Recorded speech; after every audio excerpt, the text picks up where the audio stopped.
بسم اللہ الرحمن الرحیم۔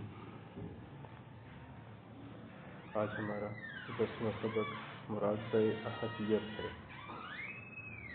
مراقبہ احدیت یہ مراقبات میں سب سے پہلا سبق ہے، اور مراقبے کا مطلب ہوتا ہے دھیان لگانا۔ چونکہ اللہ کا ذکر اور اللہ کی طرف متوجہ ہونے کے لیے ہم یہاں بیٹھے، تو یہ دھیان اللہ کی طرف لگایا جا رہا ہے۔ اور اب ظاہر سی بات ہے، اللہ سے دھیان لگا کر ہم کچھ مانگیں گے اور دل ہی دل میں اس کا تقاضا کریں گے اللہ سے۔ تو اللہ سے سب سے اعلیٰ چیز جو انسان مانگ سکتا ہے وہ ہدایت ہے۔ ہدایت سے بڑھ کر کوئی نعمت نہیں ہے۔ ہدایت مل گئی تو یوں سمجھیں کہ سب کچھ مل گیا۔ تو اللہ تبارک و تعالیٰ کی طرف متوجہ ہو کر بیٹھنا، اور پھر اس میں کوئی خاص حیت بنا لینا، جیسے آنکھیں بند کر لینا، گردن جھکا لینا، یہ ایک خاص حیت بنائی گئی، یہ اس لیے تاکہ یکسوئی کے ساتھ اللہ سے مانگیں۔ اللہ کی طرف دھیان ہو تو پھر کسی اور کی طرف دھیان نہ جائے، کیونکہ جب کسی بڑے کی طرف متوجہ ہوں، اس سے کچھ مانگ رہے ہوں، تو ادب کا تقاضا بھی یہی ہے کہ اس بڑے کی طرف کامل توجہ ہو، اور اس کے مانگنے کے اندر عاجزی ہو، ایک لجاجت ہو، ایک خاص انداز بنا کر، انتہائی مسکین صورت بنا کر اللہ سے مانگا جائے۔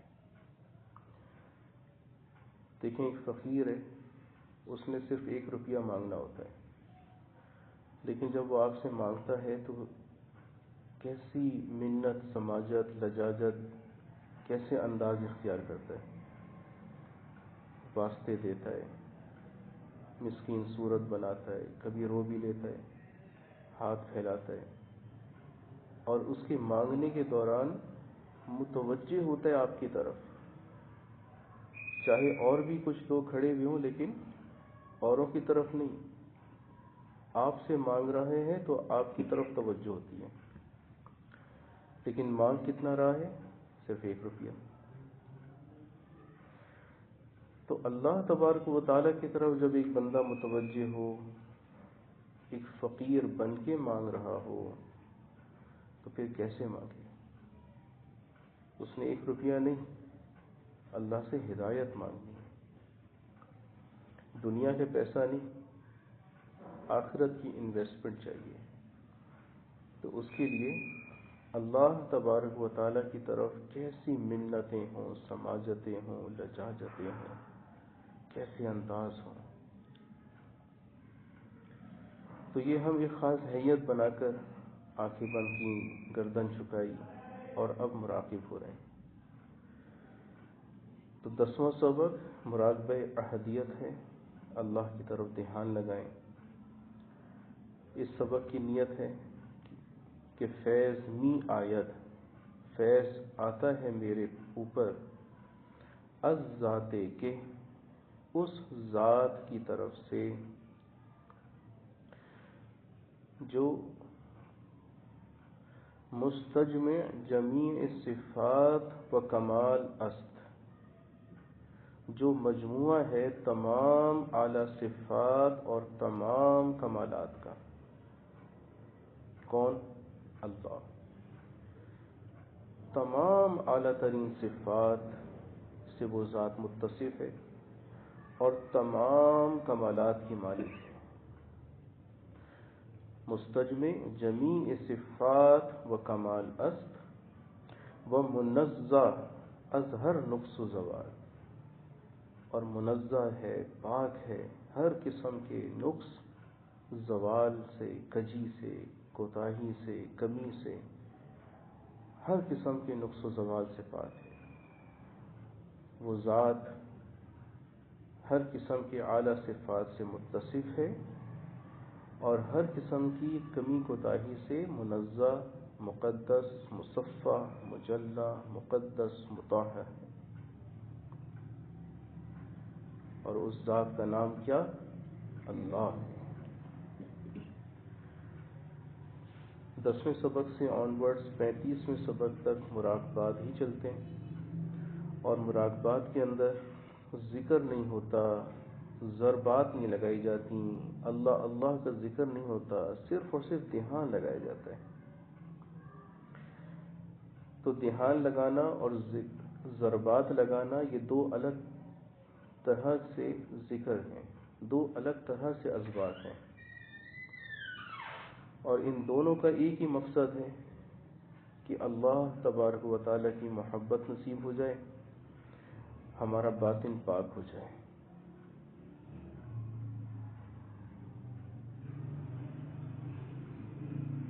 یہ نیت کر کے جب ہم بیٹھیں، اللہ کی طرف توجہ لگائیں، تو بس اسی نیت کو اندر ہی اندر دہراتے رہیں کہ اللہ کی طرف سے فیض آ رہا ہے، اس ذات کی طرف سے جو مجموعہ ہے تمام اعلیٰ صفات کی، اور ہر نقص اور زوال سے منزہ ہے، پاک ہے۔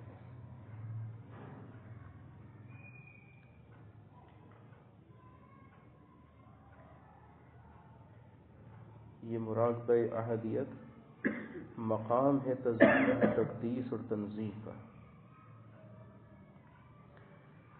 اللہ تبارک و تعالیٰ کی تقدیس اور تنزیہ کا مقام۔ تقدیس کہتے ہیں اللہ کو پاک جاننا،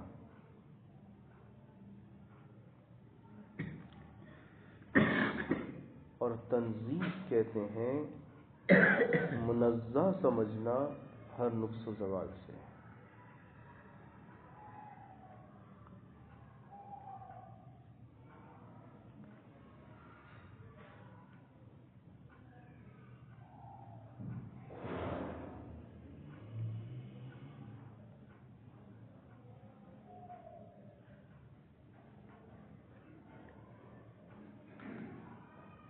یہ مراقبہ لطیف قلب کے مقام پہ توجہ رکھ کے کیا جاتا ہے۔ ویسے کسی خاص لطیفے کی طرف توجہ کرنا ضروری نہیں ہوتا، لیکن چونکہ ہم انسان ہیں، مختلف وسوسے اور خیالات ہمارے ذہن کے اندر گھومتے رہتے ہیں، تو اس وجہ سے کسی ایک نقطے کی طرف ہم باطنی طور پر نظروں کو ٹکائیں۔ جیسے نماز ہے نا، نماز کے قیام کی حالت میں حکم یہ ہے کہ سجدے کے مقام کی طرف دیکھتے رہو، آنکھیں کھلی رکھو۔ تشہد کی حالت میں ہو، التحیات کی پوزیشن میں بیٹھے ہو، تو اپنے دامن کے جو جھولی ہے، دامن، اس کی طرف توجہ کو رکھو، نظروں کو۔ تو نظروں کو ایک خاص مقام پر ٹکانے کا حکم کیوں؟ اس لیے کہ نماز کے اندر یکسوئی مطلوب ہے۔ اقیم الصلاۃ للذکر، نماز کو قائم کرنا ہے اللہ کے ذکر کی خاطر۔ تو ذکر جو ہے وہ بغیر توجہ کے نہیں ہوتا۔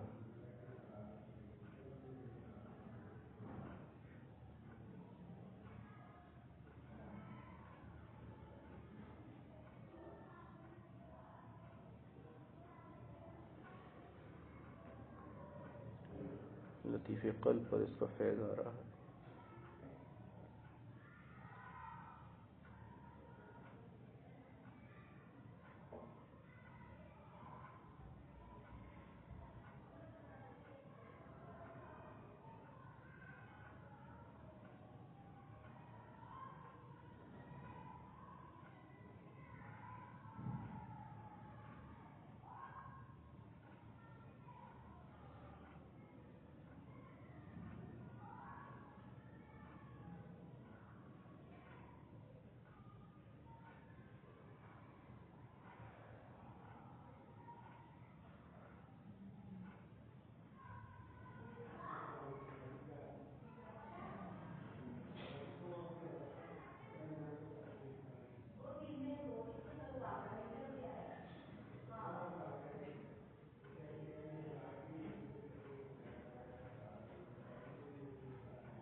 ہوا و حرص والا دل بدل دے،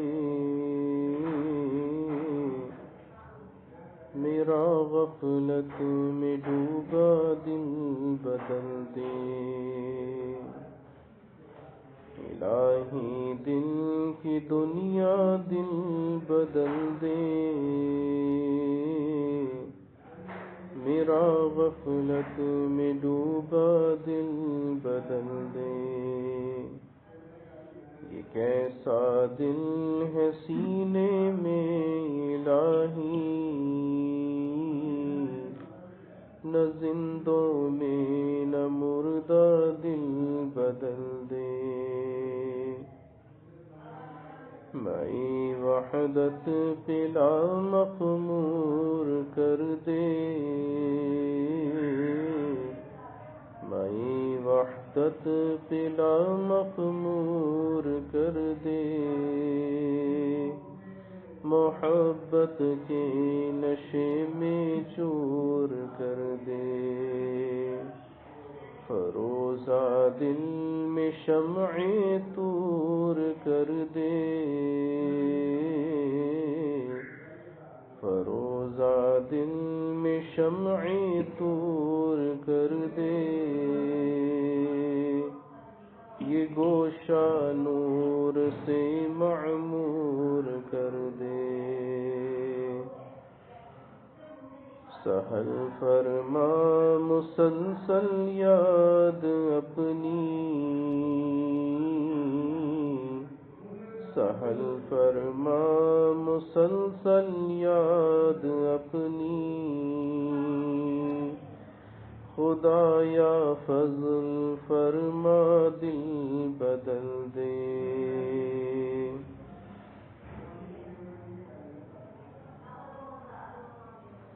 رہوں بیٹھا میں اپنا سر جھکا کر، سرور ایسا عطا کر دل بدل دے۔ میرا ظاہر سنور جائے الہی، میرے باطن کی ظلمت دور کر دے۔ الہی دل کی دنیا دل بدل دے، ہوا و حرص والا دل بدل دے، میرا غفلت میں ڈوبا دل بدل دے۔ یہ کیسا دل ہے سینے میں الہی، یہ کیسا دل ہے سینے میں الہی، نہ زندوں میں نہ مردہ دل بدل دے۔ جیوں میں نام تیرا لے لے کر، جیوں میں نام تیرا لے لے کر، مروں میں کلمہ پڑھ کر دل بدل دے، مروں میں کلمہ پڑھ کر دل بدل دے۔